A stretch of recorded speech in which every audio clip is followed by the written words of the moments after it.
What should be your state of mind in regard to everything asked for? Father, if thou be willing, remove this cup from me. Nevertheless, not my will, but thine be done. This is such a powerful portion of Scripture for you to read and learn from. Here we are at the climax of Jesus' ministry on earth. He's getting ready to be arrested and eventually crucified. It's not an exaggeration to say that at this point, the weight of the world was on his shoulders. If Jesus failed at this point, it would have been all over for us.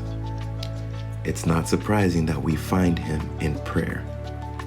But it may be surprising to see that Jesus expressed a desire to not have to go through what was about to happen before ultimately submitting to the will of his Father. This should be your state of mind in prayer. Feel free to tell God how you feel. If you're angry, scared, frustrated, or if you don't feel like doing something, you can completely trust him.